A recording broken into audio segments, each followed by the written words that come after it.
please. My DOC number is 756311. And say acknowledge the folks who have joined us. We have Ms. Barbara Williams, who will be speaking on your behalf at the appropriate time. We also have your brother, Mr. Charles Kelly, who is observing. We have Mr. Jeff Terrell and Mr. Janet Terrell, who are representing the victim. Mr. Terrell will be speaking in opposition at the appropriate time. At the end, Mr. Kelly, you'll be allowed to make a statement if you'd like to do so before we finish. Okay. So, Mr. Kelly, you're classified as a first felony offender. You were sentenced in Union Parish in September of 2020 to a 4-year term for conviction of carnal knowledge. Your parole eligibility date was January 20th, 2022. You don't earn good time, so your full term date is September 21st, 2024. Does all that sound accurate? That's correct. All right, your case has been assigned to Mr. Roche. Thank you, Madam Chairman. Good morning, Mr. Kelly. Good morning. How you doing today? I'm doing okay, sir. Good, Mr. Kelly. You're 71 years old. Is that correct? Yes, I'll be 72 in about 1 month. October 15th. Yes. Okay. I'm familiar with that date. That's my wife's birthday. And this is your first parole hearing, right? That's correct. And you've served approximately 3 years on a 4-year sentence. Is that correct? Yes, sir. So, first of all, tell me about the programs that you've completed in the first 3 years of your incarceration. The educational programs. The good time programs, yes. I was in Bayou Dorcheat, and I got the risk management program. I did the anger management program, did the empathy awareness program, and that was the 3 I had there. Okay. Did you complete all 4 phases of your sex offender treatment? I completed all of them. I have my diploma. Okay, and when did you complete those programs? I graduated April 15th of this year. Okay, that's right on. Okay. Okay. Now, have you had any disciplinary write-ups in the 3 years of incarceration? No, sir. Do you presently have a job assignment? No, I applied for a job when I got back here. Before, when I was here, I was worked in the kitchen as a cook for 1.5 years before I got transferred to do the classes. And I just recently got transferred back to Union Parish. Okay. Are you retired or are you still working? I am retired, but my wife and I have a real estate and remodeling business that we still operate. Okay. And what relationship did you have with the victim prior to the offenses? This was my fiance's granddaughter. Miss And Barbara Williams is my fiance. who were you married to at the time of the offense? I was not married. My first wife, I'm a widow from my first wife, but we were divorced. Okay. And what relationship was your first wife be your fiance? That was her nephew's daughter. So I'm trying to keep it straight. okay, so my record shows that your deceased wife was your fiance's sister. Is that correct? No, my fiance's sister-in-law. Sister-in-law. Yes, Okay. sister-in-law. Okay. So tell me what your transition plan would be if you were released. If I was paroled, Yes, I plan on going back, being with my wife. She's like my fiance. I call her my wife, but we've been together so long. We're going to continue our real estate and remodeling business. Even though I am retired, I still am in great shape. And I work, and we have a home that we've been buying, and I have everything I really need. I have my automobiles and things like that. I'm on Social Security though.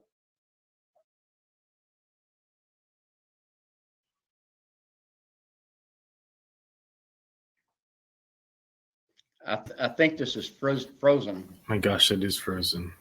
That's really creepy. It's actually like a perfect, like Mr. O'Shea looks quite elegant there. Miss Wise is quite fortunate. She's not caught looking at her phone.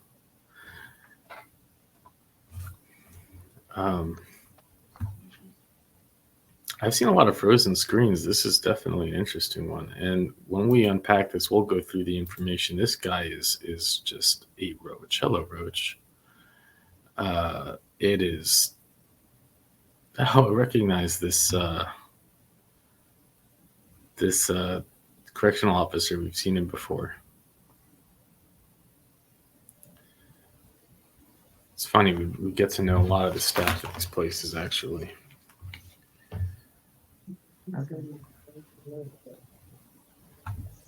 Ask if Can y'all hear us? Can you hear us now? I hear you. Yeah, we can hear y'all. We can't see you, but we can hear you a little bit. You're on mute. It's real low though. Just don't hear us. we music. This Hold on, wait. Mr. Kelly, Can you hear us now? Mr. We can Kelly, hear y'all. We can't see it. We're having some issues. Yeah, we can't see y'all, but we can hear y'all. Okay, we're having some technical issues, but if you can hear us, we're gonna go ahead and continue with the audio. Is that okay with you? Yes, ma'am. All right. Mr. Kelly, Yes. how old was the victim at the time of the offense? I would say between 16 and 17 years old, because I was 61 years old at the time. And it's been about, 10 years, 10, 11 years ago. I'm not real sure how old she is right now. I haven't seen or spoken to her in over 5 years. 1 second.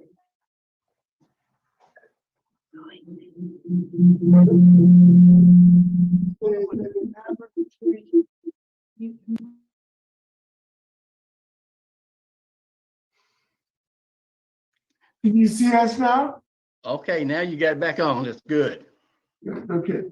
The victim said she was between the ages of 14 and 16.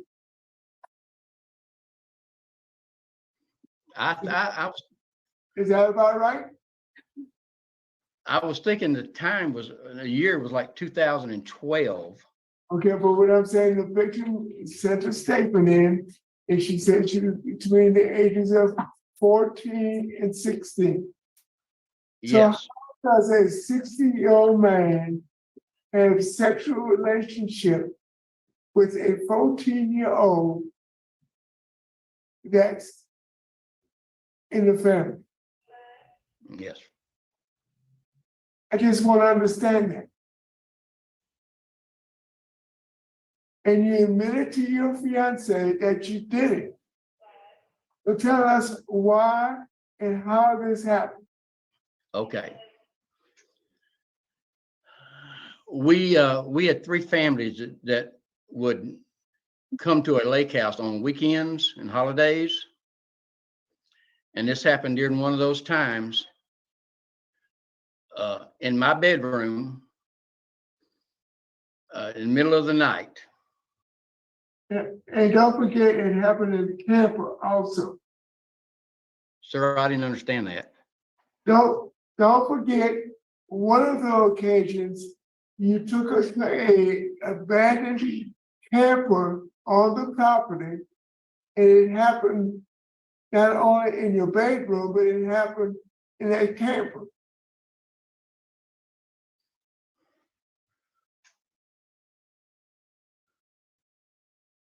Well, I was convicted of one count of it. I figured it, Uh, yeah, okay, You can fix it, but I can address the whole issue. okay. You're correct. You pleaded, but I know exactly what you did. Mhm. And how many times you did it. Okay, Okay. so tell me, how could this happen? I think she was attracted to me. And she came to me. And I should have been the adult in the room and said no, but I did not. And for that, I am 100% responsible for my actions. So you're gonna shift the blame to the victim. Okay, Madam Chairman, All right, thank you, Mr. Roche. And we do know, this happened over a 3-year period, so, Mr. Kelly, you need to be aware that we are aware of that. Let's hear from, the folks who want to speak on your behalf. I think Ms. Barbara wants to speak on your behalf. Ms. Williams? You're on mute still. Yes, I'm here. Go ahead. Go ahead. What would you like to say? Oh, okay. I just would like to say that he made a mistake, and I feel like that he has served 3 years of that sentence, and I think he's done everything he was supposed to do. And I don't think this mistake will ever happen again, that's for sure. But I think that he deserves an opportunity to come back into society and prove that he has learned from his mistake. And he is, someone I've known for years since my husband, who is deceased, and his wife were brothers and sisters. So we've known each other for 50 something years. And basically, I've never known anything like this to ever happen before. And I just think that he deserves that opportunity to show that he has learned from his mistake. Well, thank you, ma'am. We appreciate you joining us today. We'd like to hear from the opposition now, Mr. Terrell. Yes. Go ahead, sir. Yeah, can you hear me? Yes, sir, we can. Okay, so this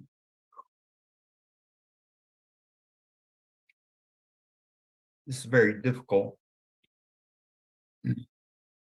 So I was the one who brought my niece to the sheriff's office. And one of the reasons this is so difficult is I'm in law enforcement. I've been in law enforcement for over 33 years.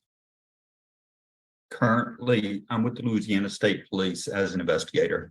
In the past, one of my duties as an investigator was investigating child abuse, sex crimes against children. So I'm very well aware of the effects of this. And the most important thing we need to remember is the victim and what she went through, what she goes through every day, how this has affected our entire family. And it's even very difficult for me because I did not protect my niece. So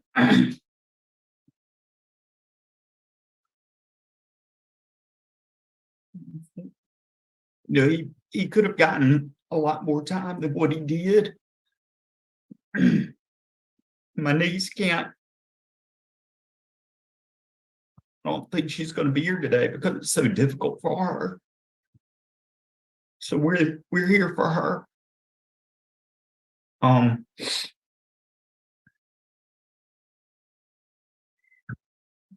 so I do not think you should get out early.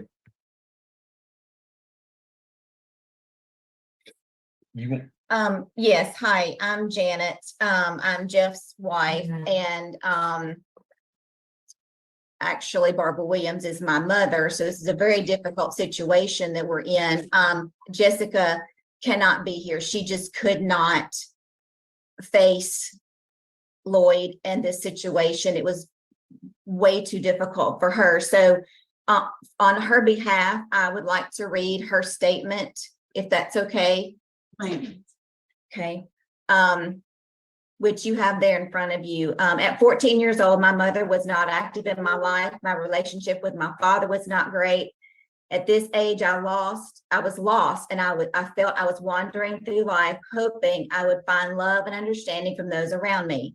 William Kelly noticed this behavior, and he began giving me attention more than the other grandchildren. He was asking questions about my love life, and he also gave me alcohol at times. After a few months of grooming behavior, the request for sexual behaviors began. All these crimes were committed at my family lake house at night when everyone was sleeping. I loved spending time with my cousins and family, and we made great memories. But that at night that became daunting, and my nights were sleepless, knowing what was to come. As an adult, I'm haunted with these memories of rape and abuse. I've been diagnosed with PTSD, chronic depression, and anxiety. I've been going to intensive therapy, peer groups, and learning coping skills. William Kelly has made it extremely difficult to live a normal, healthy life. Every single day, I have to choose to get out of bed and not relive every bad moment. Some days are harder than others, but I keep trying. William Kelly took my innocence and any hope that I would become great in life. Growing up, I felt I was only supposed to serve people around me, no matter the deterioration of my own mind, body, and soul. And this led to terrible choices. I ask that you do not approve this parole. Mr. Kelly was only punished for 4 mere years for the pain and damage I will carry for me the rest of my life. Even in jail, he is continuing to hurt me and my family. He has manipulated my grandmother, which is Barbara Williams. We have not spoken in 5 years, and I miss her dearly. I fear once he is out, he's going to hurt more people. Myself and my family have been hurt enough by Mr. Kelly. Please make him finish what little sentence he was given for this heinous crime against me. And I just want to say on behalf of her that, again, since we found out about this parole hearing, she has been extremely upset and distraught, having to relive this all over again. There's no reason for that. He had 4 years, let him serve it out, and then he can go on his way to wherever he wants to go, away from our family. I hate she's having to go through this again, and it's not right. He needs to finish his term for sure. Thank you. Yes, ma'am, and thank you so much. Thank you both for your participation. Mr. Kelly, is there anything you'd like to say to us before we vote? Yes, that I admit I made a mistake, and I learned from my mistakes, and I spent 3 years now incarcerated paying for those mistakes. Like I said, I should have been the adult in the room and told her, no, I'm not going to do this, because in reality, that's where it came, like that. And I have a wife. She's going to be my wife. I'm 72 and she's 77. She needs me at home with her to take care of her and take care of our business. Like I said, I've been an excellent inmate here, and I hadn't had any problem. In fact, I've never been in a problem in all my life, never even traffic tickets. So I don't feel I deserve to just continue in this state of being incarcerated. And so I need to be home with my wife. I'm sorry for everything that's happened. I apologize as much as I can. And I've learned from my mistakes. And Okay, that's sorry. Thank you very much. I think we're prepared to vote. Mr. Rusher? Thank you, Madam Chairman. Mr. Kelly. Based on adamant opposition from the DA's office, that office submitted a very strong letter of opposition saying that you got a break at sentencing and was allowed to plead and only got 4 years. Opposition from the law enforcement, but primarily the victim of this crime is vehemently opposed. The family of the victim is adamantly opposed. In the proximity of your full term date in 2024, I am going to deny your request. Mrs. Wild? Mr. Kelly, I've listened and I heard and to the families, I heard you. My vote is the same for the same reasons, to deny.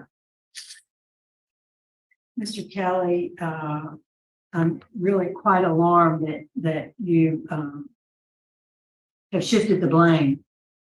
My vote today is to deny. I think you got a very lenient sentence, and I think you need to serve it. So today, sorry, your parole's been denied. That's all of our business at Union Parish. Thanks, officer, for accommodating us today. We'll sign off at 11:07.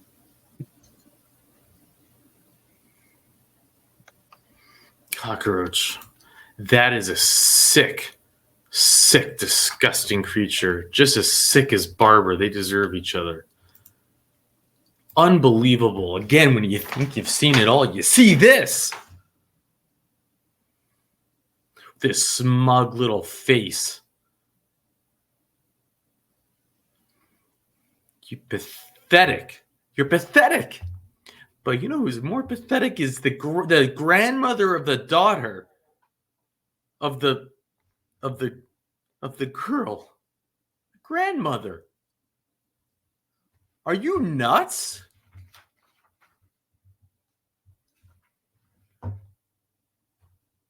They tore an entire family apart.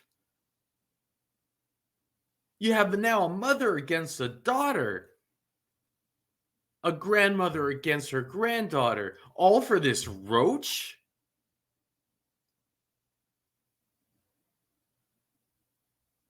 What redeeming factor does he have in this parole hearing? We all got to see him lie and lie and lie, and then not just lie, but to show how messed up he is, how broken he is. He literally is saying, well, she came on to me. What? And he's adamantly saying it. It makes you feel like, what world are we living in? How is this possible? 4 years. 4. You didn't hear it wrong. And what is more confusing and shocking and everything is that I thought that maybe just because people didn't, they took advantage, but here it is. You have a state trooper who invested. How is it that even happened? I'm not putting blame on him. What I'm saying is that the system is so broken that even with that, he got still 4 years.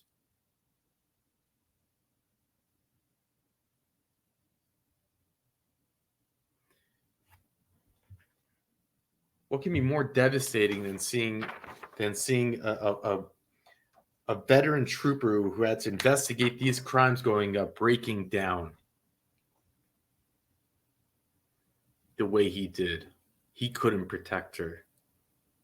The butterfly ripple effect, how many lives and the family that this has literally destroyed.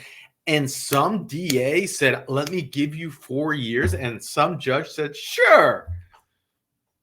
And then he gets up and says, I want to get out a year early. And then he gets up and he lies to the board and he says, well, it happened this one time in my house, in my bedroom. She was 16 or 17. We know how old she was. Well, the years, and you can see his manipulation at work. And you see it on full display, these manipulative roaches.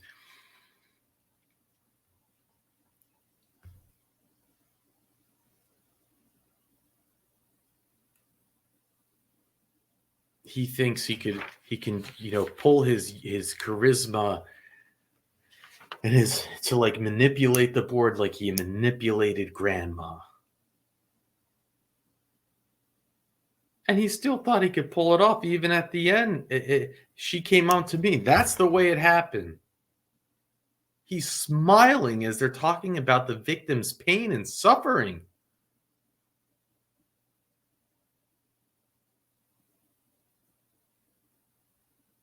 I'm getting sick looking at him.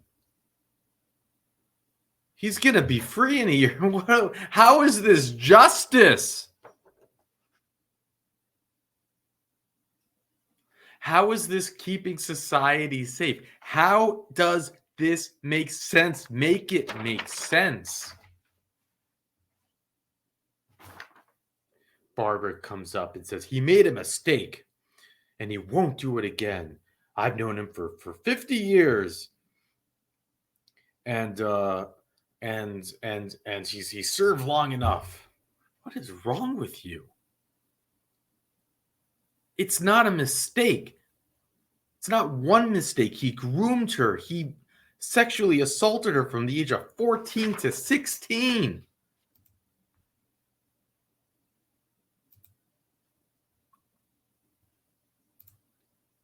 Thank you, Richard, for this.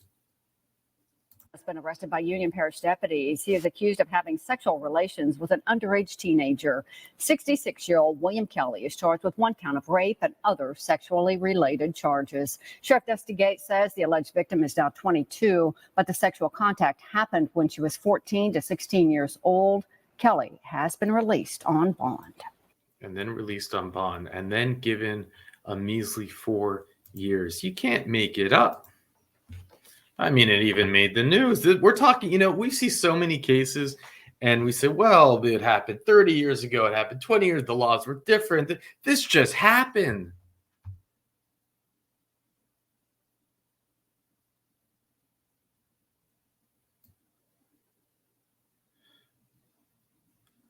How do you do a plea deal like that? Why? This is what made her even bring it up.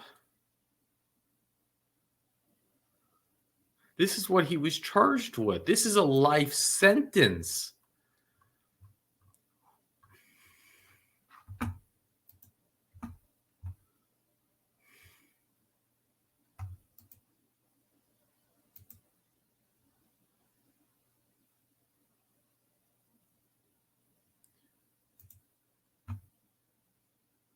This is why we do this. This is why. Because, the victims in this case, I don't think they can possibly feel heard. I don't think that they probably, you leave this and you just say, what? But no, you're not alone. The majority, I believe this is not an echo chamber. I believe the majority of the population sees these hearings and they say, what? What did I just watch? That can't be possible. No. How is this? What reality are we living in? And we get, what's the word that she said last night we watched? I'm not mad, I'm disgusted. We get disgusted.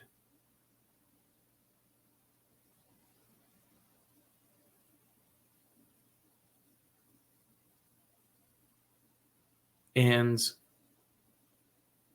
if enough people see this, I do think maybe it's like certain people need to be held accountable. Laws need to change. I mean, the DAs, they are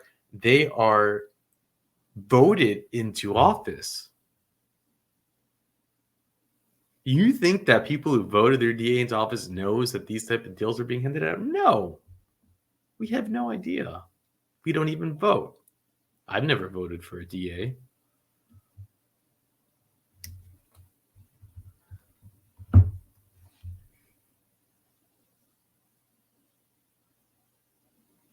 You know, with the way that technology works these days, it wouldn't be that difficult to have a dashboard that we can all log into when we're voting that would show every type of deal that the DA gave out. It should all be there in a simple, clean user interface for all of us to see, and then we can place our votes.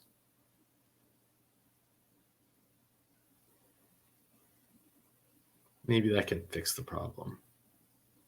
That's how they can be held accountable.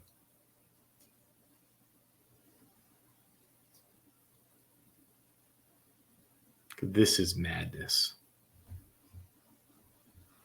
This is not justice. This is not fair. It's not right. But it's our reality. And with that, I'll let you go.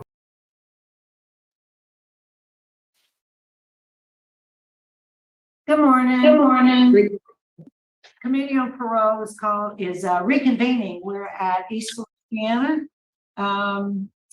It is Thursday, September 14th, and it's 11:09 a.m. I'd like the staff to introduce themselves for the record, please.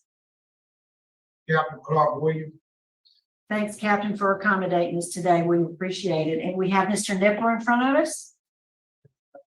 Mr. Nipper, would you introduce yourself? Tell us your name and DOC number, please. Christopher Dale Nipper, 573-205. Okay, Mr. Nipper, you are classified as a third felony offender. You're currently serving a 10-year sentence. You were sentenced Claiborne Parish in September of 22 for theft. You have a parole eligibility date, which is May 30th of 24. Your good time date is May 28th of 25. Is that information correct, sir? Is that correct? Correct. Okay. Yep. Your case has been assigned to Mr. Roche. I'll turn it over to him. Good morning, Mrs. Nipper. Morning. How you doing? Pretty good. How about yourself? I'm good. Thank you for asking. Mr. Nipper, you're 39 years old. Is that correct? Yes, sir. And you are a third felony offender, and you've served approximately 22 months of a 10-year sentence. Is that correct? Yes, sir. So, Mr. Nipper, tell me exactly why you're incarcerated right now. I let my cousins over here and borrowed my trailer, and he went and stole some copper, and they got busted with it. And they got me for conspiracy to commit theft, and I went on to plead guilty. I think you charged with theft over $5,000, but less than $25,000. I don't see conspiracy at all. Yeah, I pled out to theft. So you say you didn't do this? Your cousin did it. Yes, You were not in the vicinity when the crime happened? no, sir. But if I wouldn't have took theft, they was gonna file me under the habitual offender. They tried to give me 20, so I took the lesser of the evils. Okay. So tell me about the programs that you completed since your incarceration.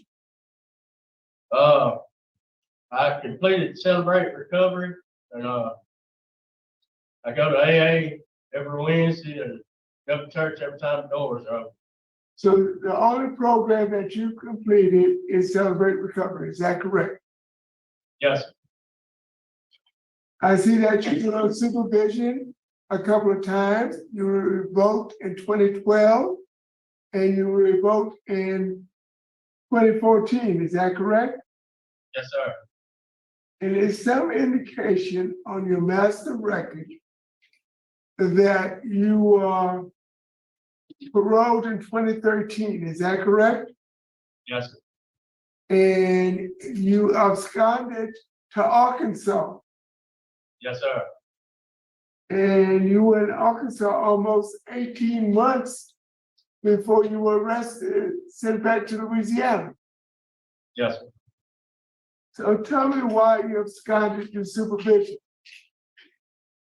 I just made bad choices, sir. Young and wasn't thinking. So you asking me today with more than 80% left on your sentence to vote to release you, to put you back on supervision when the day you got out in 2013, you absconded supervision and you were gone for 18 months. Yes. Okay. I want to inform you that your sentencing judge, Judge Rick Warren, is opposed. The district attorney's office is opposed. The sheriff's office is opposed. And the Haynesville Police Department Chief of Police is opposed. The victim of your crime, H&S Productions, is adamantly opposed. And so tell me about your police, your arrest history. You were involved with drugs. When did you start first using drugs? About 08, How old were you? 19 or 20. And what was your drug of choice? Yeah. You got possession of marijuana in 208. Yes, sir. Possession of Schedule 3. Yes, sir. In 2010, you were arrested for drugs again, Schedule 1 and Schedule 2. Yes, sir. Ever stolen property in Arkansas while you were absconded from Louisiana. Yes, sir. That's about right? Yes, sir. Theft in Arkansas again, theft of property, residential burglary in 2014. And 2018 in Carolina, meth again. You've been all over the place. Yes, sir. Okay. Do you presently have a job? Yes, sir. Tell me what you do. I'm a mechanic in a lawnmower shop. At the facility? Yes, sir. Okay. And what's your transition plan if you were released today? Going back home and going to work for the city. I got a job lined up for the city, be a mechanical operator. Okay, where's home? Emerson, Arkansas. Have you started your interstate compact? I got it filled out. I ain't sent it off yet.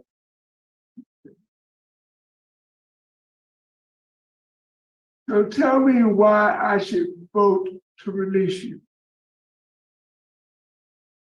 I've been trying to better myself since I got locked up this time. I ain't been participating in none of the foolishness, been going to church and meetings, trying to change my ways. But you hadn't taken any program. Yes. This is the first facility I got to that's had programs. Okay, okay. So I think you need to be given a chance to take some programs.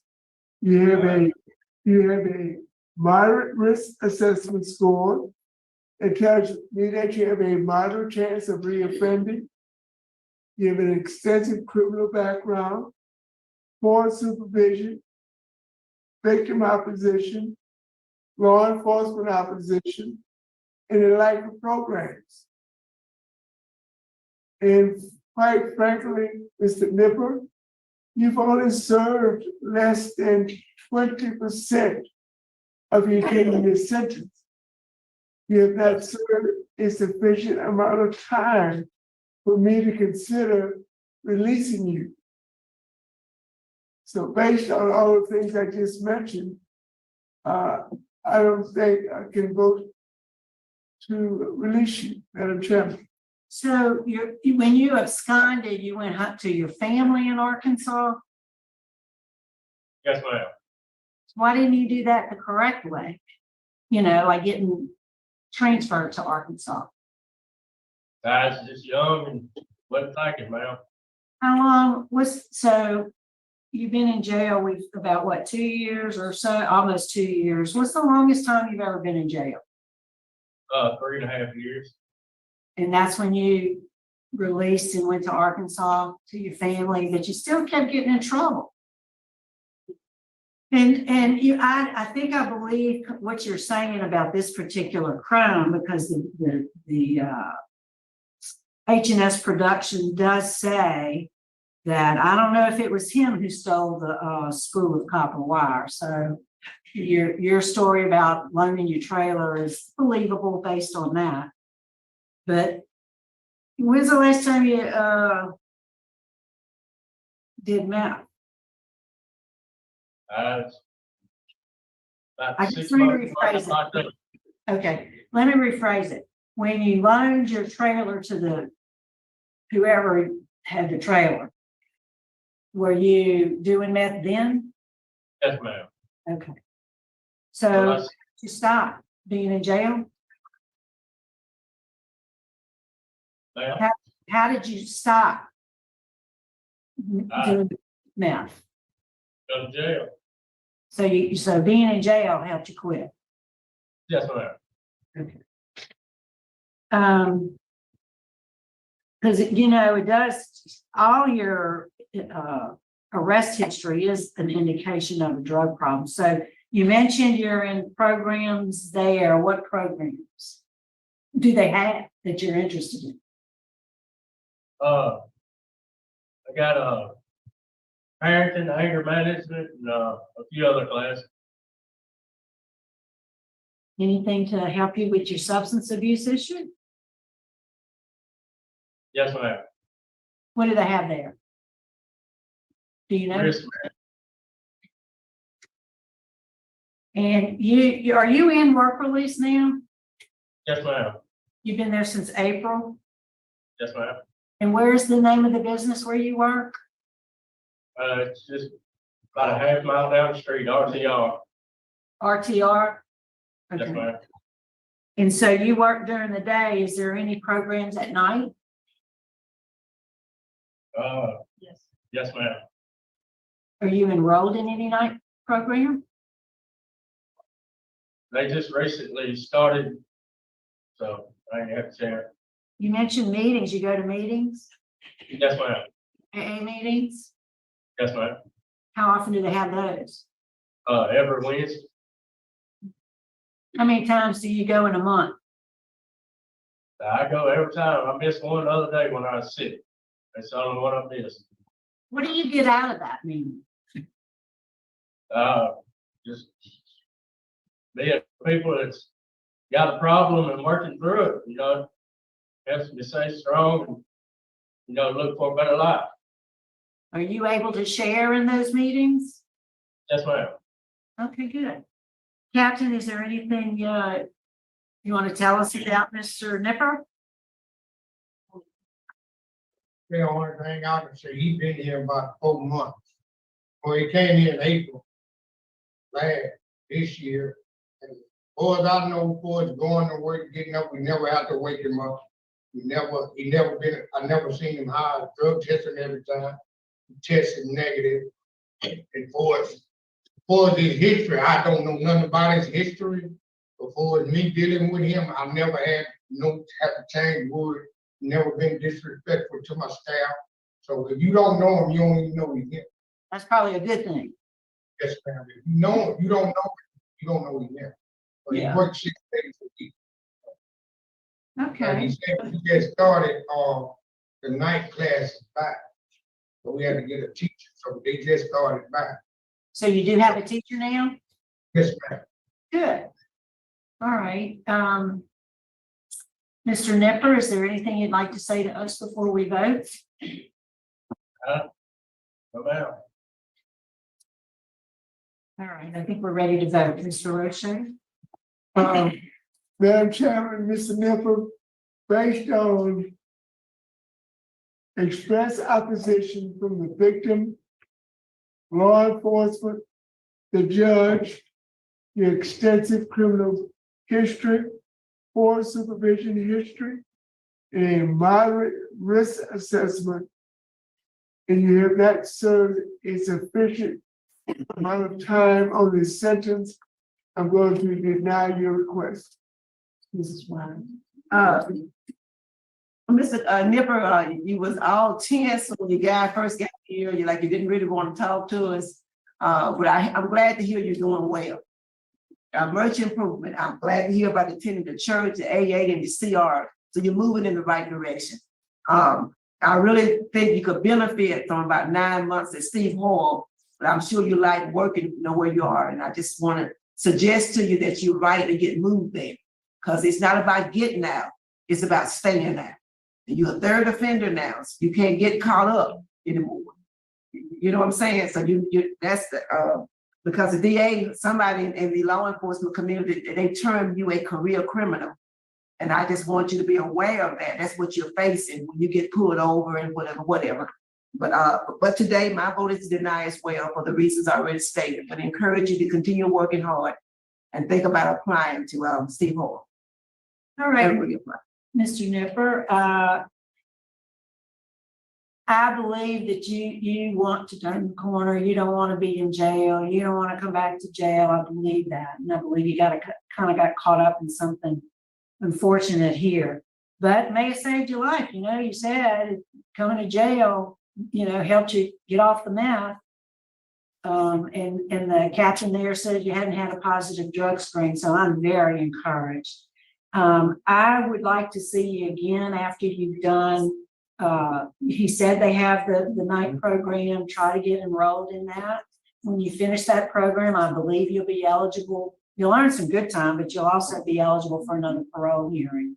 And I'd like to see you back. I'm going to deny your parole as my colleagues, but I am very encouraged and I'd like to see you again as soon as you get some programs under your belt. I think you landed in a good place. Whoever moved you there did you a favor. Good luck to you. All right, Captain, that concludes our business at East Feliciana. We're going to sign off at 11:26. Thank you, sir. Well, there you go. A 10-year sentence for stealing something that he might not have even have stolen. And in the previous hearing, you get a 4-year sentence for wrecking everyone's lives. Many of us love Mr. O'Shea. These are one of the few times that I just think I disagree with him. Even the victims claim they don't know for sure if it was him. Howard Zavimi in opposition from the victims. He had a bad interview in many ways, but Miss Renata, I actually enjoyed this interview so much from her. She seemed to see something and dive a little deeper in. And I think what we're seeing is someone who just kind of doesn't have those people social skills, which gave off a really bad impression, but he was also just not BSing at all. He was saying it how it was. And I think, and then she dug further and found out about the AA, and he missed one AA thing. And it wasn't like he was talking about it to show off, to get out. I mean, he's just, he just doesn't know how to interview. But if you listen to what was said and what he's locked up for 10 years, And like Ms. Wise said, it's only made him a career felon, so he's always going to be in trouble for someone else really stealing stuff. And I actually do believe him. You know, I actually believe everything that he said. Call me crazy, but I think Mr. Nasa also believes him. Where's it?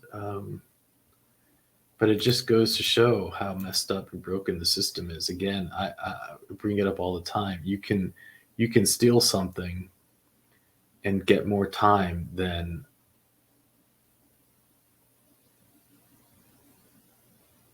completely. I'm trying to look at what Richard had sent. I think Richard had sent that he was locked up for stealing for $500, not $5,000, which is what they mentioned. Yeah, theft between $300 and $500. That's what it says. I think Mr. O'Shea had the notes wrong.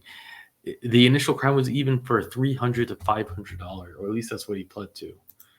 And they gave him 10 years because they slapped the habitual offender on him.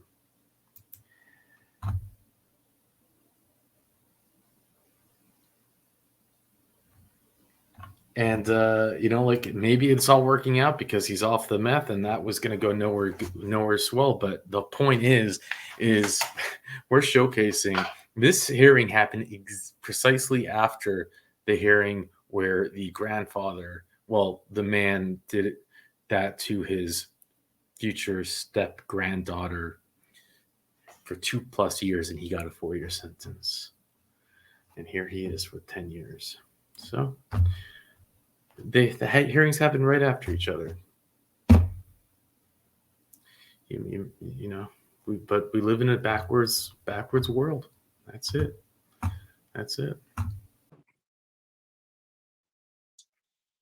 Mr. Glob, let me explain our procedure to you. First, I'm going to read some information into the record, and the board is going to conduct a parole interview with you. After we've done that interview, you'll have an opportunity at the end to make any statement you wish to make for the board votes. Do you understand our procedure, sir? Yes, sir.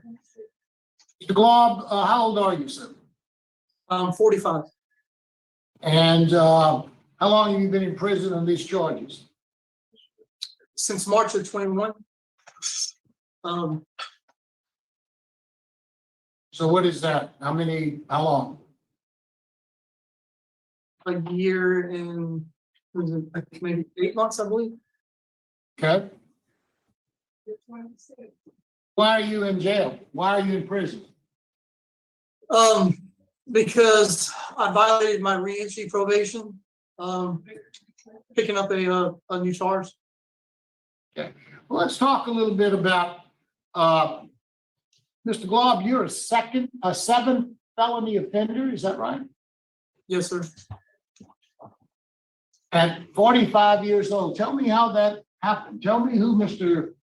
William Glob is. Why all the crime? I had a problem with theft. Growing up, I was always jealous of what other people had and what I didn't have. My motivation, mainly, as I got older, was due to always trying to live above my means. So, just critical thinking errors on my part. How many times have you been to prison?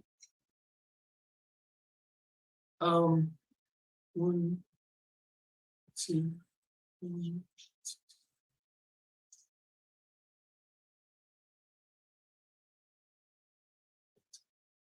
Three times? 4 times?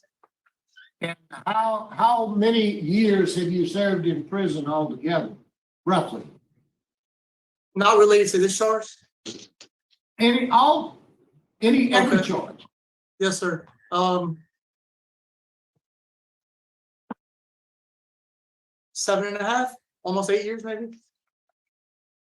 How much education do you have? How far did you go in school? 14 years. Okay, you graduated high school? Yes, sir. Went to college? I have 2 years of a business community college. Okay. Have you ever had a real job? Yes, sir. What kind of job did you have? What kind of work did you do? I've had multiple sales positions. Prior to my incarceration, I was in car sales. But I've worked in numerous sales positions. Of the programs that you've taken while you've been in prison, the various times that you went to prison, have you taken any kind of programs, Thinking for a Change, any sort of programs like that that would help you understand what your problem is or why you commit these crimes? Yes, sir. Yes, which programs were those? So, on this recent incarceration, I've recently completed a cognitive behavioral program, structured Prior to this recent, let's Okay. talk about in the past, because I'm trying to Okay. figure out how you got to where you are today. I mean, you've gone to prison at least 3 times. Yes, sir. You would think that while you've been in prison, you would take some programs that would help you. Yes, sir. And then you Um, get out, you get revoked again, because you go back to committing crimes. Can you tell me why that is? I think it's this particular time, I can tell you exactly why. As far as prior to this time, I don't think I really had the full knowledge, as far as understanding about thinking errors and, how I think and how wrong it was, as far as the way of my thinking. I have taken other courses, substance abuse to try to get a hold of my addiction, even though Let's talk about your addiction. What is your addiction?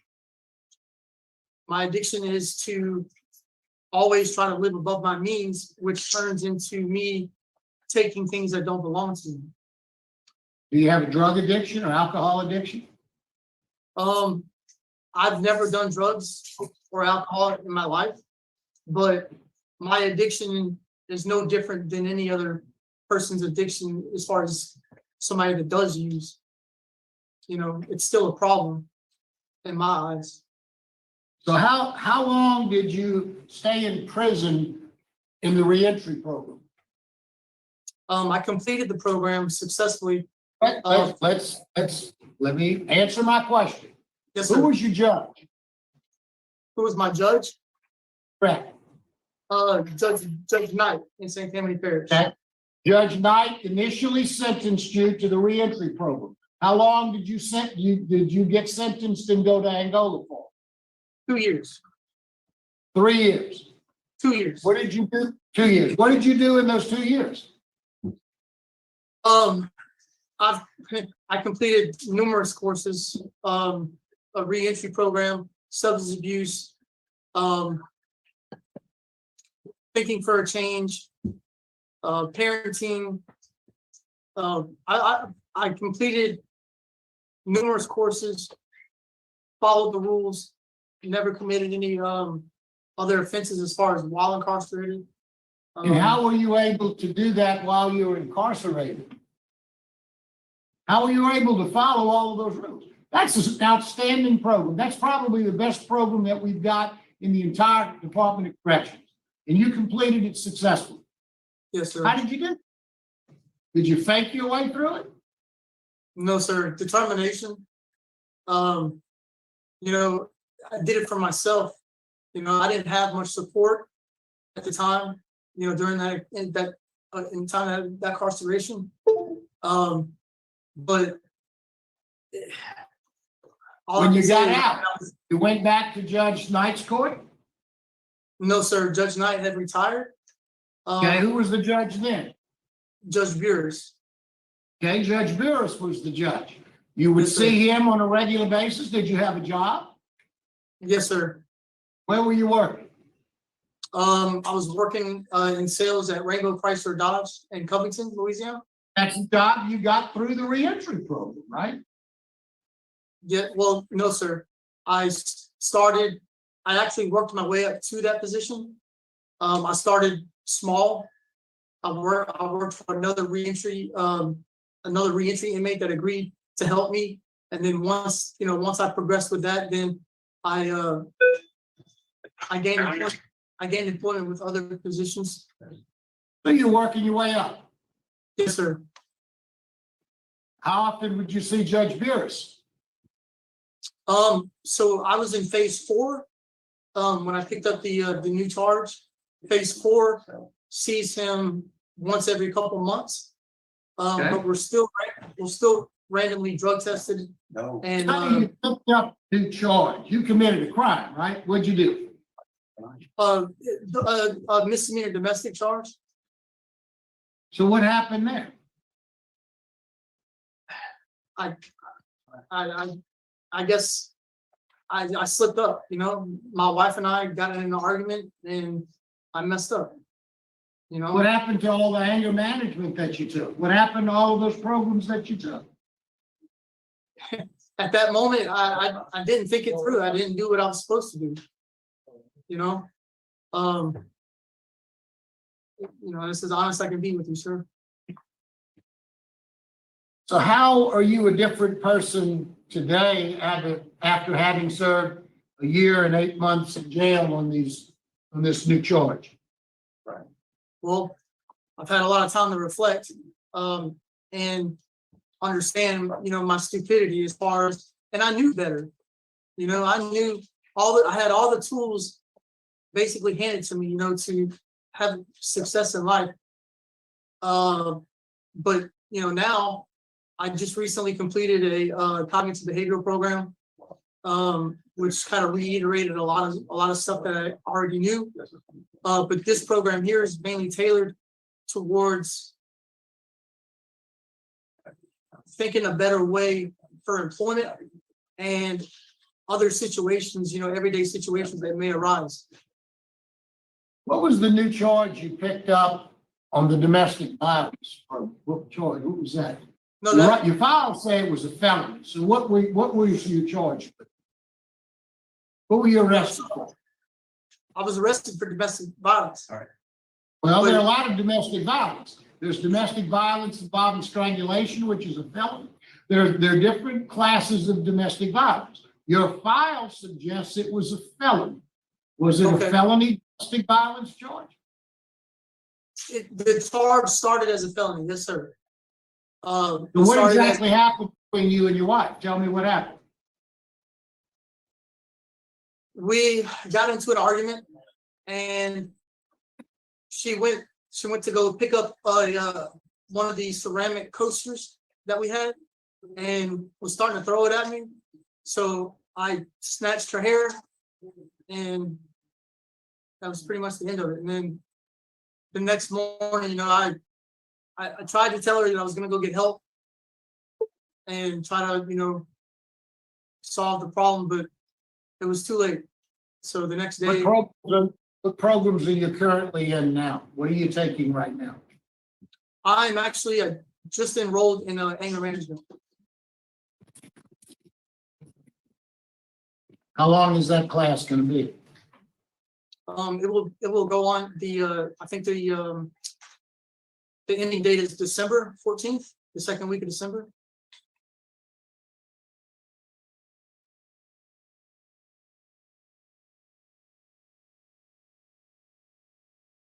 You have almost unanimous law enforcement opposition.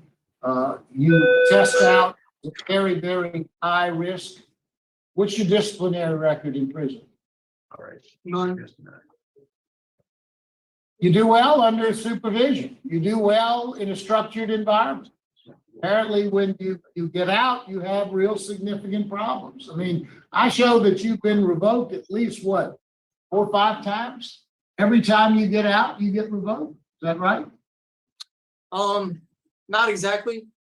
Well, I did. I'm showing at least 1, 2, 3, 4 times. Right, on probation. I did complete my parole satisfactory when I was released in 2006. So 1 out of 4 or 5. It's not really good either. So That's fine. Tell them the whole lot of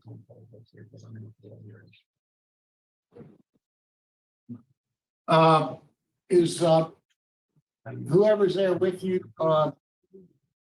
she give us any information about you, how you doing there? Yeah. I'm not sure, maybe. Lieutenant Down. Let's see. Lieutenant, can you tell us a little bit about how he's doing there? Be honest with you, he needs to take his anger management. He's got some problems that y'all have seen. Yes, sir. Thank he you needs- very much. Yes, sir. And it's Lieutenant Downs. Thank you, Lieutenant. We appreciate your comments. Yes, sir. Ms. Glob, anything you'd like to say before we vote?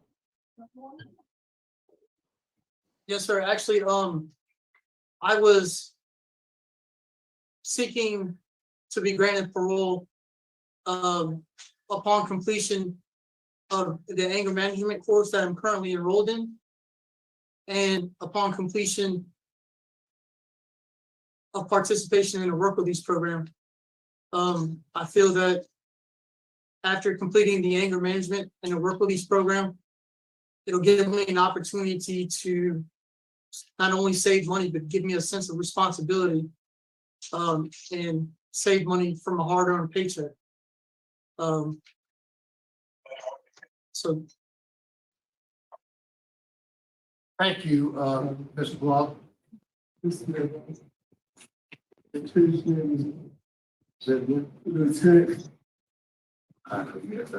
Lieutenant,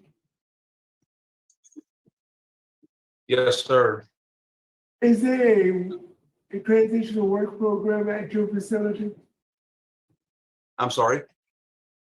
Is there a transitional work program at your facility? We have a work status, but I'm not for sure of there's no work release program. transitional work program. Thank you, sir. Yes, sir. Glob, is there anything you'd like to say before we vote? No, sir, I do know that they don't have a TWP here.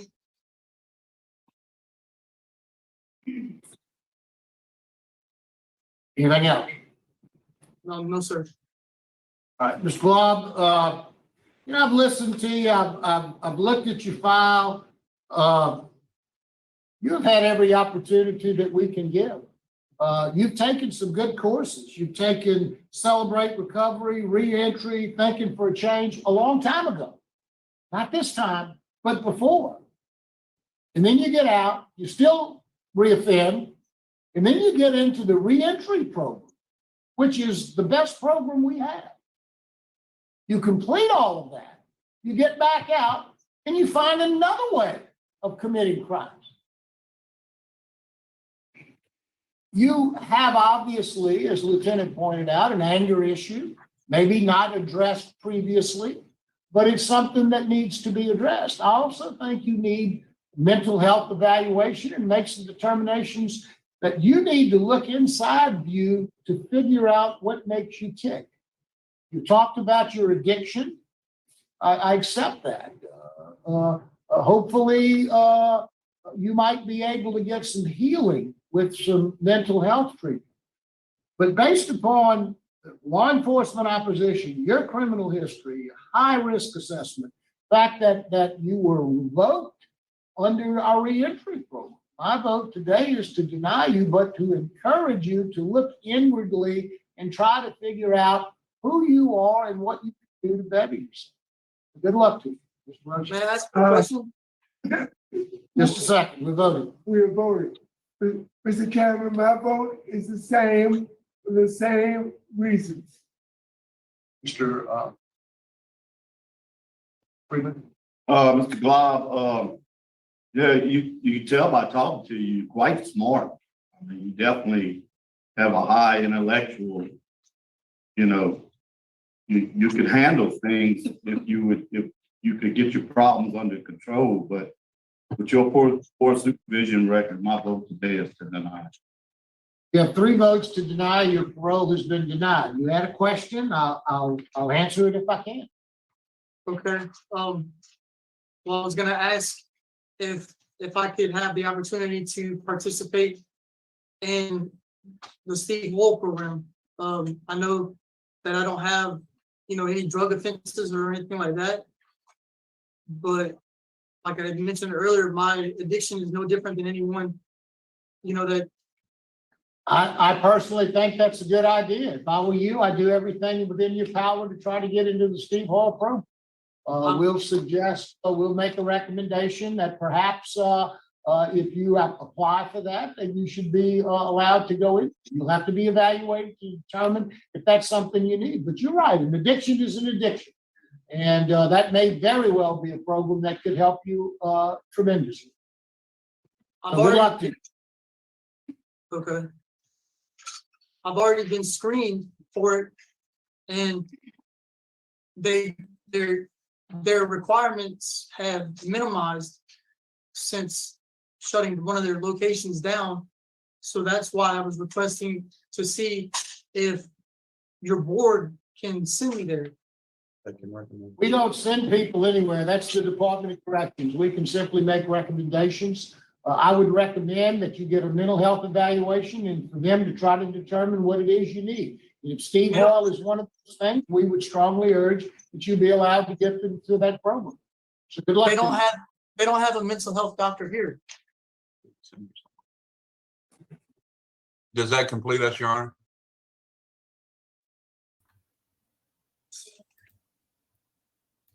So, this is, let me just start off by saying this.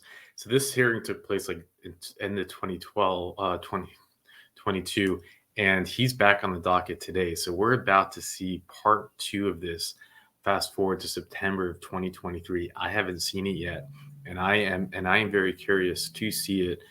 He is high IQ intelligent. He understands, I think, the way the system works. And I disagree with Mr. Mirabella. I know that sounds crazy to say that, but I have heard the board say that they can order something to be done. And the board has the supreme power over the DOC. If the board orders someone to be sent to Steve Hoyle, they have to do it. I have heard that said multiple times. Am I wrong? Have you heard that too? So I don't know what Mr. Mirabella is saying, and here he is. I mean, yes, it seems that there's something not there. You can't quite put your finger on it. Is he autistic? I don't know. I have no idea for me, but I'm just like throwing things out there. He does seem to have a high IQ, and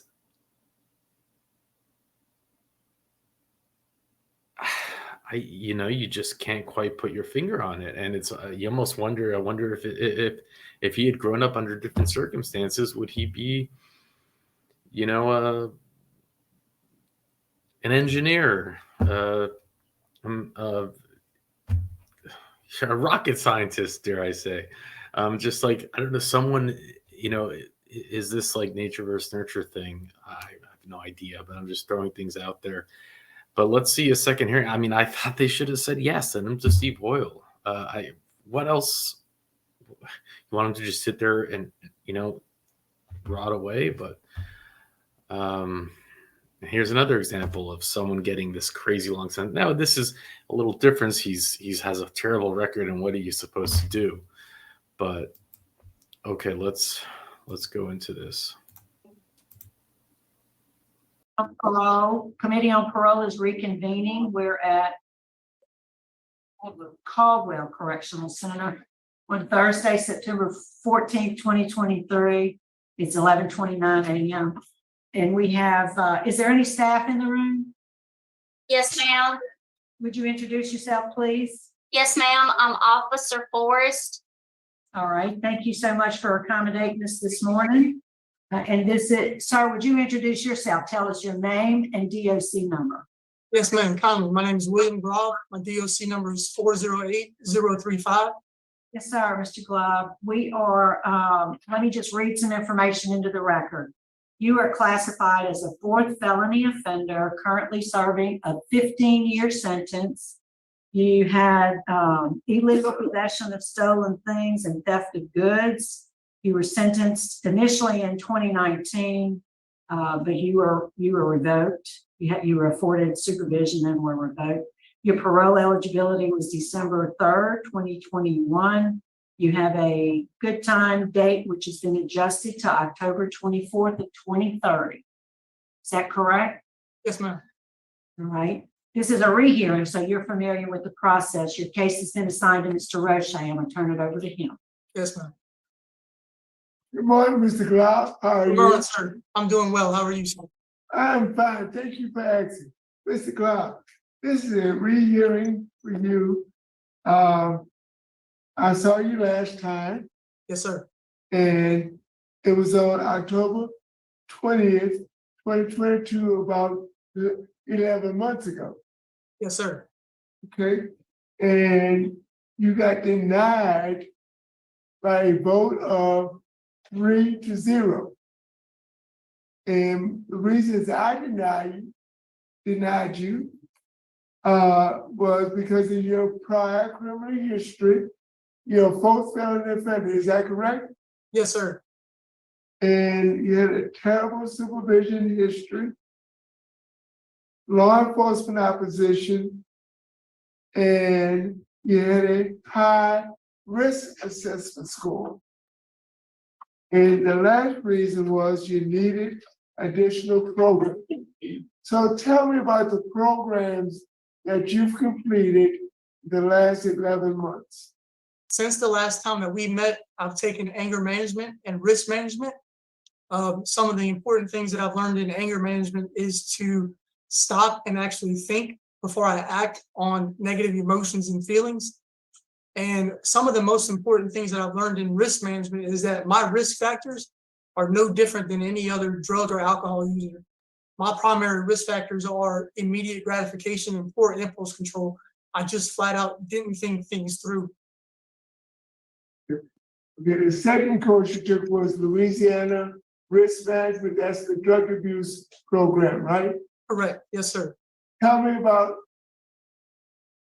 the 3 most important things that you learned in risk management. And so only 3? Go ahead. Okay. I think basically all the classes tie in together. But learning how to change my thinking process and learning how to address risk factors, how to stay away from risk factors, how to prevent things from happening.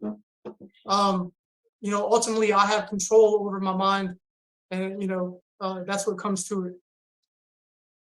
Did you come across in anger management when somebody says no, it means no? Yes. I've come across a lot of stuff. What I'm saying is, you continuously communicate with your ex-wife after she says no, no, no. So why is that? I'll never stop loving her. But I mean, I've had to give up on it. So I never. Well, I read a letter that you sent her. It doesn't sound like you gave up on it. Yeah, but I don't think I have much of a choice now. So, I mean, it's not something that I want to do. It's not something that's in my heart because I love her. She's the mother of my child. Okay. So you've given up on it. She blocked the telephone and you start sending letters. Yes, sir.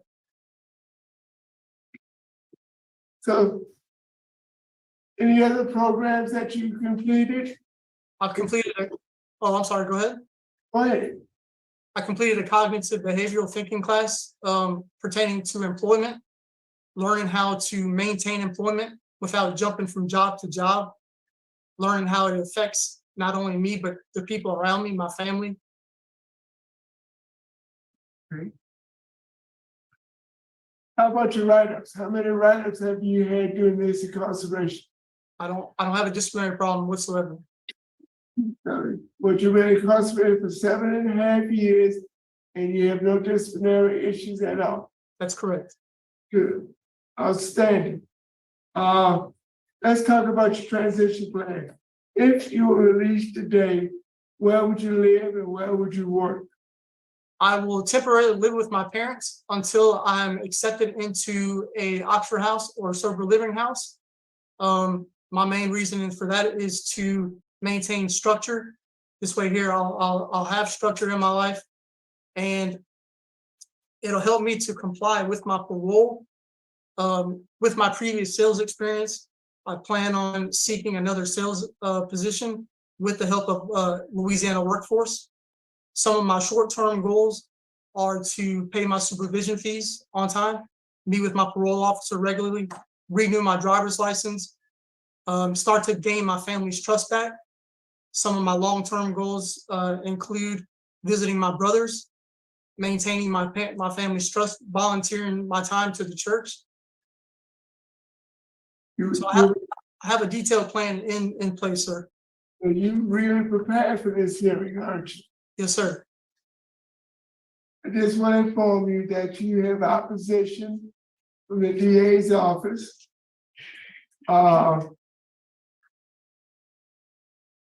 Says that he's opposed to your early release, and you are a fourth felony offender, and you habitually violate your supervision. The sheriff of St. Tammany Parish is opposed, and the sheriff of Tangipahoa Parish is opposed.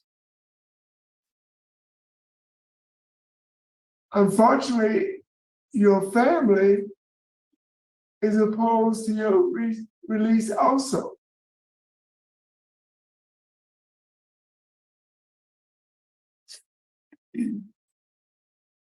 Your mother is unopposed, but the rest of the members of your family is opposed to your early release. Why is that? I was unaware of that, sir. And I can empathize and understand where my family's coming from. I don't have a good history. I've let my family down multiple times. But I don't have any more chances, to be honest with you, sir. And frankly, I'm sick and tired of.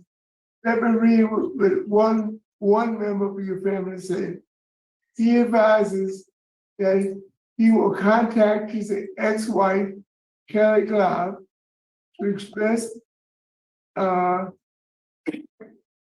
and he's concerned about our safety and the safety of your child.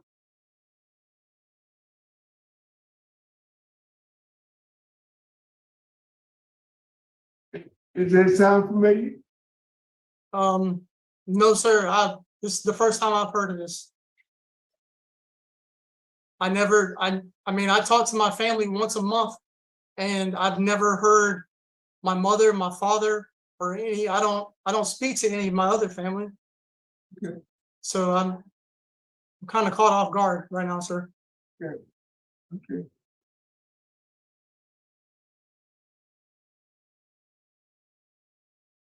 Let's go over your rap sheet. You've been arrested 28 times. Did you know that? No, sir. And you've been convicted of at least 4 or 5 felonies. Your arrest record started in 1996. Unauthorized use of a vehicle, which is a felony. You were convicted in 1996. Theft of property, worthless checks, felony theft, worthless checks in 1998, theft in 1999, unauthorized use of a vehicle, 1999, worthless checks in 2001, attempted theft by fraud, 2001, and it goes on and on. So How long have you been a drug addict? I've never done drugs, sir. I've never messed with drugs at all. I've never smoked a cigarette. But I'd like to I'd like to reiterate, my problem is no different than anybody's, with a drug or alcohol problem. Okay. Yeah, are you alcoholic? No, sir. Don't drink? No, sir. You don't use drugs? No, sir. And why are the financial crimes that you committed, with worthless checks and theft? Pure selfishness, sir. Not having the right tools, not having the ability to think properly, not understanding how to think and how to combat my negative ways of thinking. You have addiction to money? Yes, You like things that you can't afford? yes.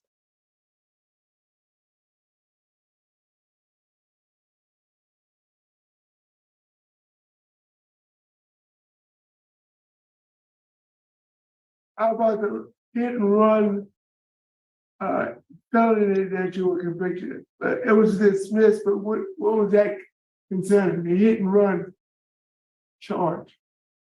Pure stupidity. I knew that I believe I had a warrant, an open warrant, and I was scared that I was going to get picked up. And so I fled the scene like an idiot.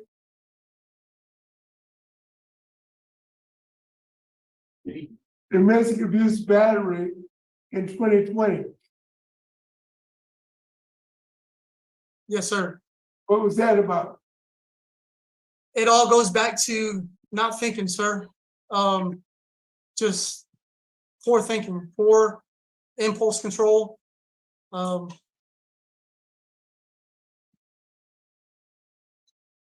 you were right back with domestic abuse battery, a felony in 2021.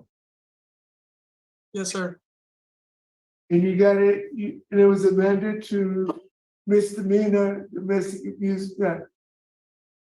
Who was the victim in both cases? My ex-wife. Kelly Cloud. Yes, sir. And you wonder why she's afraid of you. I can understand. But according to the letters that you wrote, Kelly, you said that everything's fine now. And No. you're looking forward to coming home. I'm looking forward to coming home, sir. But I know in my mind that everything's not perfectly fine. But in my heart, I felt if I was writing her nice, peaceful letters, that just maybe down the road, not right away, but down the road, we could possibly mend things together, for my son's sake. I don't have a line of communication with her, so it's kind of hard to get her point of view or her perspective on things.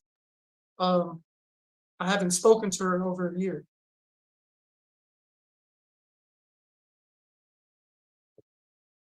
Could you be telling me something that I wanted to hear? No, that's from the heart, sir. Okay. So you were revoked in 2021. You were revoked in 2016. You were revoked in 2004. And you were revoked in 2003. Yes, sir. You've been revoked on 4 different occasions. And you asking me today to place you on supervision again. Right. Allowing me or me going to a sober living house or an Oxford house, I think will give me the structure that I need. Not only, to make the right decisions, but to stay compliant with my parole. And, I intend on attending church meetings and actually finding out from the church how I can volunteer my time and give back to the community instead of just keep taking away from the community. So I've got a plan in place.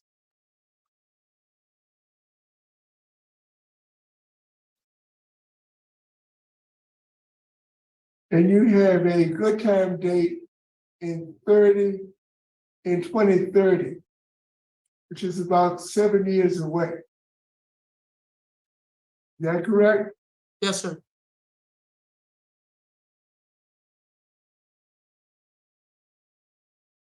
Madam Chairman, I'm complete with my. So, sir, you was in the LSP reentry program in 2017. Did you complete that program? Yes, ma'am, I did. You graduated from it? Yes, ma'am, in January How long 2000. was you in it? Yeah, go ahead. For 2 years. I got there in 2017. I graduated in January of 2019. January of 2019, okay. Yes, ma'am. That wasn't clear. You got 16 years of education. Yes, ma'am. Tell me 14 about years. Oh, it should be 14, okay. Yes, ma'am. Tell me about your education past high school. I have an associate's in computer information systems. I'm also an ASC certified in collision repair. I've got previous sales experience, management experience. Your associate degree is from where? It's from Wyndham Business School in Texas. It's an online course type thing? Yes, ma'am. Gotcha. How many times have you been married and divorced? 5 times. What age did you first get married? 18. And your last marriage, how old were you? 42. How many children do you have total in those 5 marriages? I have 1. Okay. What was the longest marriage where y'all were just actually in the same roof and living together? Under the same roof? 3 years. 3 years is about the longest? Yes, ma'am. Well, thank you for answering my questions. All I have. Yes, ma'am. Hey, is the officer Forrest still in the room with you? Yes, ma'am. Yes, ma'am. Is there anything you can tell us about, Mr. Glob? Yes, ma'am. He's been here since 3/14/22. And hasn't had any major disciplinary issues. And he's never had a conflict in the dorm. It's always yes, ma'am, and no, ma'am, and he listens. He follows orders, yes, ma'am. I appreciate it. Thank you so much. Yes, Mr. ma'am. Glob, is there anything you'd like to say to us before we vote? Yes, ma'am. Since learning what I've learned in my rehabilitative classes, it's now that I understand fully the negative impact that my crimes have had, not only on my family, but my community. I have an enormous amount of sympathy for the people that I've hurt in my life, including my family, and my community. I understand that the world doesn't revolve around me. And I know, I'm extremely determined to make a change in my life because I know I don't have any other chances. Okay. Well, I'm glad you've come to that realization. Yes, I think we're ready to vote, Mr. Roche. Mr. Glob, based on your extensive criminal history, a terrible supervision history of violence, the DA's office is opposed, the victim is opposed, you have a high risk assessment. My vote is to deny your request. Mrs. Wise. Mr. William, I was glad to hear how what you had to say today. I do want you to know I believe you. I believe when you get out this time, you're going to stay out. For me today, I'm just not willing to take a chance on you at this time. And my vote is to deny as well for the reasons stated, but continue on the path that you're on. Don't let this change anything that you're doing. Best wishes to you. And Mr. Glob, I do concur with my colleagues. Just based on your revocation history, I'm just not willing to take a chance today. So my vote today is to deny. So today, sorry, your parole's been denied. Good luck to you. All right, thank you. That concludes our business. We will sign off. It's 11:49. Thank you so much. Thank you.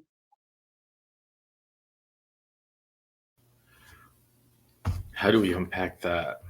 I don't know if you've noticed I'm wearing a different color shirt. you know, when I listen, I'll get up and listen while making lunch. And when he said 5 wives, I literally like stained my shirt with my food. I was just totally caught off guard by that. You know, I thought Miss Wise did a good job diving in to get that extra bit of information. I can't figure this man out. There are just two. There's in some way, in many ways, I found myself trying to root for him, but then as each layer gets peeled off of that onion, and you find out that his family is opposed to him getting released, and that was even his plan. And I actually believe him when he says that he didn't know that they're opposed, except for his mother. That's kind of unfortunate moment for him, but there's something off. I mean, it's just, I also believe him when he says he doesn't have alcohol or drug addiction. I think that I have no idea. This is way above me for anyone who can die, who is a professional psychiatrist, psychologist that has maybe had a client like this or studied people like this before. If you can put it in the comment section, I am fascinated by it. I just don't. It was interesting to me about him is like while in prison. I mean, he seems to understand the rules completely. You know, they're like, well, you're writing your wife, she doesn't want to be contacted, and he's like, yeah, but he knew that there's no restraining order on him. There's no contact. He's allowed to do it, so he's doing it. And he's saying he's doing it so a future relationship for his child. I ended off the last hearing by saying nurture versus nature, but I don't, after hearing about, I mean, still don't have enough information, but it just doesn't seem, this is just an anomaly, like it's just bizarre. But what more is he to do in prison? He's just melting away in there. I mean, you would think maybe they could have sent him to work release and see if he can do that. I mean, I just don't. And when you look at the actual crimes, when you go into the details of it, a lot of it is, like he said, the financial stuff. It's a lot of checks, and all those arrests are like a little bit redundant for the checks. And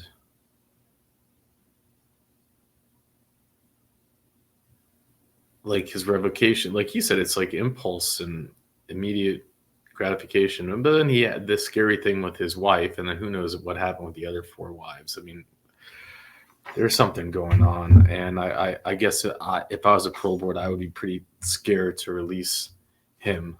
That just seems scary. But at the same time, maybe you could find something a little more productive for him to do in prison. I don't know. That's just, I wish I had more to share, but I don't. But we'll do one more hearing and then we'll call it a night. All right, Mr. Washington. Mr. Washington, you're classified as a 3rd felony offender. You're currently serving a 30-year sentence for armed robbery in Caddo Parish. You were sentenced in April of 2007. Your parole eligibility date was May the 9th, 23. You don't earn a good time. And you have a full term date, May 7th, 2033. Does all that sound correct? Yes, ma'am. All right, your case was assigned to me, so I'm going to take the lead on the interview. So how long have you been in jail on the armed robbery? Since 2002, February the 13th. 21 years? Yes, ma'am. So you've served 21 years of your 30-year sentence. Yes, ma'am. And as I mentioned, you're a 3rd felony offender, and what I have is 1998, 2nd-degree battery. Yes, ma'am. And you were given the opportunity for probation, that was revoked. Then there was a 1999 forgery. You received 3 years concurrent with the previous sentence. And then we have this terrible crime at the liquor store. Yes, ma'am. What was your involvement? I didn't have no weapon. I was just there to, when she was passing the money, I just got the money. So tell us exactly what happened that day or night. Okay, the day we went to the liquor store to rob her, right? And the dude up the hand the gun and shot the lady. And like I fainted and I came back and then we left out the door. Say that again. So what did you do? Well, she put the money on the counter, I got the money. You took it out of the cash register? No, ma'am, she laid it on the counter. And then he shot her and y'all ran. Yes, ma'am.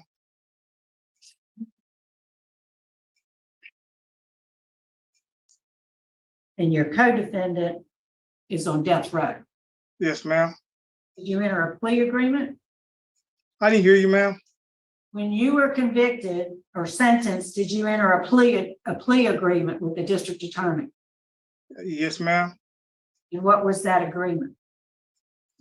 Well, the plea agreement is what's the plea agreement was now, you say? I don't understand what you're saying, the plea agreement. When did you take a deal from the DA? They gave me 30 years. Was that a deal? You agreed to it? Yes, ma'am. If that one, they're gonna try to give me life or something. Right, you were originally charged with first-degree murder. Yes, ma'am. And so to avoid that charge, you pled guilty for the 30-year sentence. Yeah, and they broke it. Yes, ma'am. Right? So having said all that, why should we grant you early release earlier than 30 years that you agreed to? Because they were, I did 20 years, ma'am. I learned what I did. I didn't shoot nobody. So what have you done for the past 20 years? Well, then I went to school a little bit, trying to learn a little something, better myself. What kind of little stuff did you learn? Well, then I kind of reading a little bit better. What other programs? I don't have any certificates in my record. I don't have anything that you've completed in the record in 20 years. Okay, when I was in Winfield, I was taking over classes. And when I came here, I actually later she didn't let me have none. So you haven't done anything? Yes, ma'am, I have. What have you completed? I haven't completed no classes up here. We're in the Winfield. So you were at Winfield for? Since 2007. Yes, 2007 to 2019. So 12 years at Winfield. What classes did you complete? Gives the management. Where's your That's certificate? You I got a don't certificate? have. I don't have them with this certificate. I must have lost it when I was going back and forth when they be shaking down and stuff. When they be taking your boxing shower shoe when they're taking the whole dome down, shaking their whole dome down. Right. So you think when they shook down your property, they may have taken your certificate? Yeah, they'll be throwing your papers and stuff away in your clothes. Right. I understand. Well, I want you to know that there is strong opposition to an early release for you, for you to get out of jail early. Let me, the sentencing judge, the first JDC, First Judicial District, they are opposed.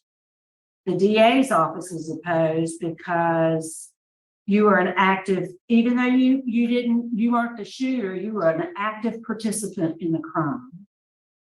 The Shreveport police chief is opposed. So you have a lot of opposition. You have not been able to complete programs to help you rehabilitate yourself. I'm just having a hard time with your case. Let me ask the officer, is she still in the room with you? Yes, ma'am, I'm Is here. there anything, he's been there for a few years. Is there any programs available to him in Claiborne? Yes, ma'am, he can get his GED here. They have Ashland University. I'll get with the director here and see if she can get him in some programs, but he is a trustee here. He works, he helps out on the hall. He's actually my sewing man, and he goes out and work every day on the tractor crew. You've got lots of jobs. Yes, ma'am, he has several that he does here. Oh, good. So, Mr. Washington, Ma'am, I'm pleased to know that you've got several jobs. You're a trustee, and she says you're doing well. The fact that you go drive a tractor tells me they trust you. But I think you got to have some programs. And as she said, they have some programs that you could involve yourself in. Have you asked? Okay, excuse me. I would try to get in some, but my reading level kind of like, messed up. I went to school for 12 years, right? But I was in special ed. I understand. They can help you with that. All right. That doesn't mean that you just don't try. I mean, I know. I try a lot, you know what I'm talking about? I just don't give up for nothing. You don't have any questions? Okay, Mr. Washington, I'm sorry to say that I can't vote for you today. I'm not convinced that you won't go out and reoffend again, and not having the programs under your belt that I think you need. I can't vote for you today, so I'm going to vote for you. She said she can help you get involved, enrolled in a program. You need to do that. My vote today is to deny you parole. Okay, now listen, ma'am. You hear me again? Gotta vote. Mr. Rushing. Madam Chairman, my vote is the same for the same reasons. And Mrs. Wise. Mr. Washington, you got opportunities now. It's kind of, you're not comfortable with the education part. You just rather not. You rather be doing stuff with your hands. I get that. But trust the wisdom of this board and start taking some programs and reapply as soon as you're eligible for a rehearing and be able to show your certificates. Ask your wife to be here. They have a transition plan. Go ahead and get all of that planned out. But if you're successful, where you gonna live, how you gonna support yourself? Come back with all that in place. But today, my vote is to deny as well. Best wishes to you. All right, so today, sir, your parole's been denied. That concludes our business in Claiborne. We're gonna sign off. Actually, we're gonna adjourn. It's 12:28. Thank you. Thank you. That background As of the oh, I mean, that looks like out of a torture medieval castle that you would see in or some museums. I mean, that is some scary stuff. That is some bad optics. I mean, look at that. I never seen anything like that before. Man. Okay. Well, if that doesn't bring home the reality of spending time in this, it's like it's not like one of the bigger prisons, I guess. And I wonder how it works where you get placed. But it was interesting. You didn't expect him to have all of those responsibilities, but it seems that he's kind of excelling from that perspective. He's not just sitting and not doing anything, which we happen to see a lot of inmates do. His story, though, about, I'm pretty sure he said that they went into his co-defendant's shot and he fainted and then woke up and left. And maybe it's true, but I have a hard time believing that. I don't really see how that can play out. And that his defendant is on death row is quite fascinating, interesting to me. It's interesting because this crime, he's been locked up for 30 years on a 50-year sentence 30 years ago. So that's not like that long ago. I didn't know they were handing out death sentences for taking a life of one person. We've seen so many cases where You know, it could be he went to trial, they offered him life, and he went to trial and they gave him the ultimate punishment. Now, here's the point: is that what we're expecting to happen in the next month is hearings of almost, I think, all but one, maybe, but a lot of death sentence cases are making it to the commutation board. It's like the last thing the governor's pushing through before he leaves office. And that's part of his personal agenda. He doesn't want anyone on death row. So they are having commutation hearings for many, many, many, if not all but one. The last I checked, it was all but one applied for it. There was one that just said, no, just kill me. No. Sorry, YouTube, for saying that. I don't mean that. I'm joking. It's not what I meant. It's out of context, the algorithm. So we're going to see a lot of these death row inmate commutation hearings coming up, and we might see his co-defendant. I pinged Richard on this. The problem that we don't have a lot of information on this case is that James Washington is a very popular name, and there are so many cases for James Washington. So Richard did drop in some that matched up, but it's not the case. And he probably doesn't have under his name because he took a plea deal, but his co-defendant undoubtedly does. So anyways, I wouldn't be surprised if we do see his commutation hearing in the next month. But we've seen a lot today, and just I come back to that monster who got a little 4-year sentence, and